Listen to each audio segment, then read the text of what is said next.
Hello，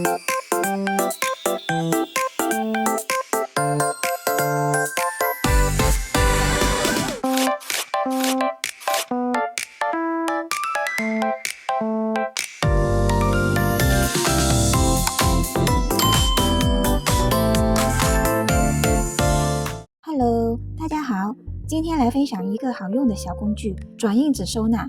有了这个小工具，不只大幅度减少收纳空间，整体收纳也变得更整齐。这些收纳都是 3D 列印出来的，摸起来会有一点点的细细的粗糙纹理，这就是 3D 列印材质，很经典的质感。它本身就设计了10个独立仓，另外也有附卷纸棒可以配搭使用。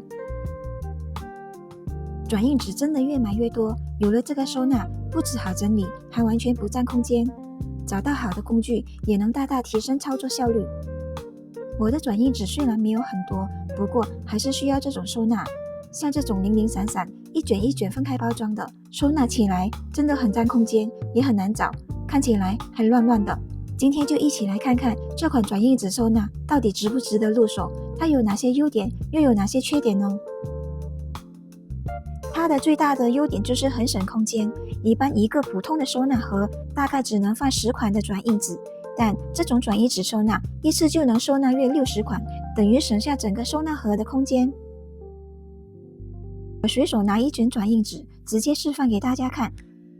我没有事先练习卷纸，其实是直接现场录、现场做，就是想最真实的让你们看看我到底有多手残。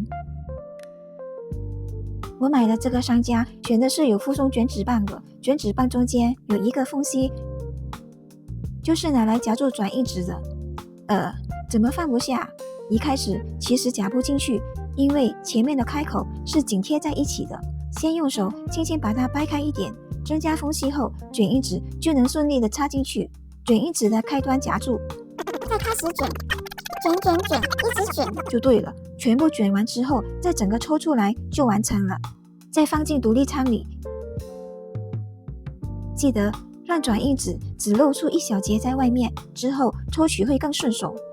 哎呀，翻车了！这个卷印板原来很脆弱，刚刚不小心把开口掰太大，结果直接断掉，看来这只只能退休了。现在来测试看看，我看其他博主的影片都是放进卡槽后就可以直接反转哦，不知道实际用起来是怎么样。这个还是有点不好塞进去。目前测试下来，我觉得还没有完全上手耶，操作起来完全没有想象中那么顺。没事，我再换一个方式试试看。第二个方式就是夹住转印纸的一端，再直接放进卡槽，之后就卷，一直卷到整个转印纸全部转进去。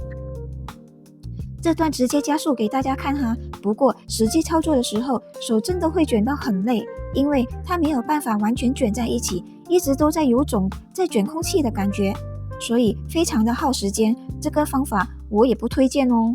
当然，也有可能只是我自己不会操作，大家可以参考看看就好哦。第二种方式，卷进去之后，旁边会有点凸凸的，没有完全贴合，只要稍微晃一下，转印纸就会滑出来了。反而第一种方式，卷进去之后，它会自然松开，直接卡在卡槽的位置，而且这边有做一个阻挡，所以不容易掉出来。第二的就没有这个效果。我现在才发现，用一般的方式直接卷的话，后面要把卷纸棒放进去反转，再把多余的露在外面的卷纸卷回去，其实非常不好操作。其实可以像我这样，先把前面对折一小段，不需要把折痕压得很明显，再用卷纸棒夹住，接着直接卷进去。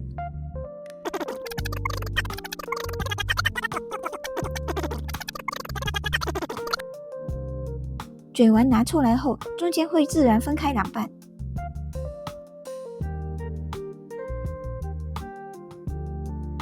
现在我们来试试看，卷纸棒到底有没有比较容易放进去，能不能一次就准确卡住。结果测试失败，怎么塞都塞不进去。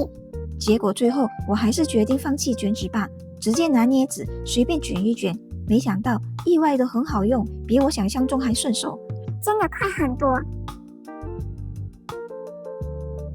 我也是到了这里才发现，原来啊，我买的是2种不同的款式，哈哈，真的有点大意了。这个卡槽比刚才白色的那款更小，而而且是专门配合卷纸棒一起用的。不过我自己还是比较习惯用镊子哦。再示范卷几个给大家看，真的会越卷越预聊。奇怪，怎么一直卷不进去？结果才发现里面早就有卡着一小卷之前剩下的转印纸，所以根本卷不进去。这就是它的一个缺点。如果遇到有用剩一小段的转印纸，想回收回去一起放，其实不太容易操作。大家看这一个，卷好放进去后，一放手，它就会自己回卷，刚好卡在卡槽里，卷进去后卡得很稳，怎么晃也不会掉出来。全部整理完成，大家看看原本的空盒子全部换到这个收纳里，是不是瞬间省了不少空间啊？喜欢的话记得按赞加订阅哦，我会继续带你们学更多的款式。我们下期见，拜拜。